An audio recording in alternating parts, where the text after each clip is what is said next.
गेल्या काही दिवसात देशभरात एक नाव सतत चर्चेत आहे, त्विषा शर्मा। लग्नाला अवघे काही महिने झाले, करिअर, स्वप्न आणि आयुष्याची नवी सुरुवात, पण अचानक आलेल्या तिच्या निधनाच्या बातमीने अनेक प्रश्न उपस्थित केले आहेत। मध्य प्रदेश सरकारला या प्रकरणात SIT स्थापन करण्याची वेळ आली, शिवाय सर्वोच्च न्यायालयानेही यात स्वतःहून दखल घेतली। त्विषाने स्वतःला संपवले, पण हा सर्व हुंड्यासाठी करण्यात आलेल्या छळाचा परिणाम होता की या प्रकरणामागे अजून काही आहे? आजच्या व्हिडिओमध्ये आपण त्विषा शर्मा मृत्यू प्रकरणात आतापर्यंत काय काय घडलं हे पाहणार आहोत। नमस्कार, मी अभिजित, आपण पाहत आहात माय महानगर लाईव्ह। त्विषा शर्मा ही मूळची नोएडाची। ती पुण्यात MBA करत होती आणि तिने मॉडेलिंग करत असताना मिस पुणे हा किताबही जिंकला होता। 2025 मध्ये एका डेटिंग ॲपवरून तिची ओळख भोपाळचे वकील समर्थ सिंह यांच्याशी झाली। समर्थ यांची आई निवृत्त न्यायाधीश असल्याने घरच्यांच्या संमतीने याच वर्षी डिसेंबरमध्ये त्यांचे थाटामाटात लग्न लावून दिले। त्यानंतर ती भोपाळमध्ये तिच्या सासरी राहण्यास गेली, पण अवघ्या 6 महिन्यात अशी एक घटना घडली ज्याने संपूर्ण देश हादरला। लग्नानंतर अवघ्या काही महिन्यातच दोघांमध्ये खटके उडण्यास सुरुवात झाली होती। सासरच्या त्रासामुळे त्विषाने 12 मे रोजी भोपाळहून नोएडाला जाण्यासाठी ट्रेनचे तिकीट देखील बुक केले होते। त्यावेळी तिने एका मैत्रिणीला मेसेज करून, मी पूर्णपणे फसलीये, मी नंतर तुला फोन करून सर्व काही सांगेन, असे म्हटल्याचे समोर आले। 11 मे रोजी त्विषा आणि तिच्या नवऱ्यामध्ये पुन्हा जोरदार भांडण झाले। त्यानंतर 12 मे रोजी तिच्या सासूने त्विषाच्या आईला फोन करून तिने स्वतःला संपवल्याची धक्कादायक माहिती दिली।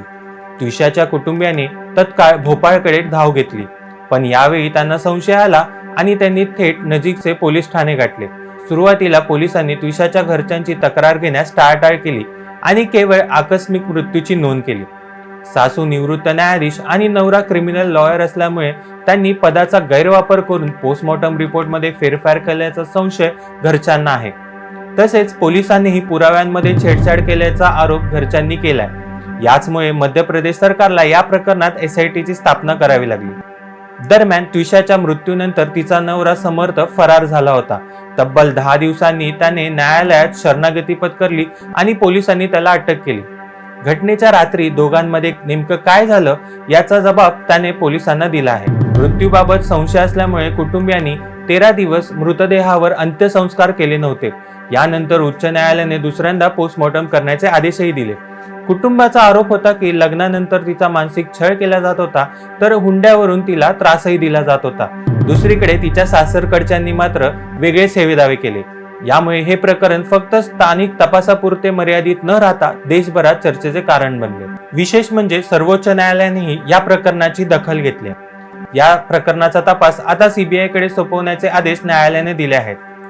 आरोपीची आई निवृत्त न्यायाधीश असल्यामुळे न्यायव्यवस्थेकडून तपास उशीर होत आहे, या आरोपांवर सर्वोच्च न्यायालयाने तीव्र नाराजी व्यक्त केली।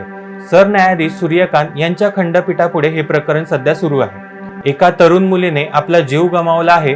पालकांसाठी मृत मुलीपेक्षा घटस्फोटित मुलगी असलेली कधीही बरी, अशा प्रकारचे निरीक्षण राज्याची बाजू मांडणारे सॉलिसिटर जनरल तुषार मेहता यांनी नोंदवले।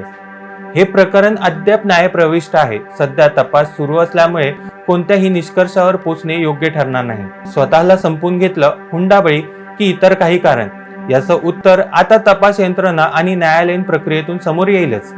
एकीकडे सुशिक्षित समाज, प्रत्येक क्षेत्रात महिलांचे वाढते प्रभुत्व, तरीही असे प्रकरण समोर आले की मनात असंख्य प्रश्न उभे राहतात। यावर तुमचे काय मत आहे हे आम्हाला कमेंट बॉक्समध्ये नक्की सांगा। या व्हिडिओने तुम्हाला विचार करण्यास भाग पाडले असल्यास लाईकचे बटन दाबा। तसेच हा व्हिडिओ शेअर करा आणि हाईप करा।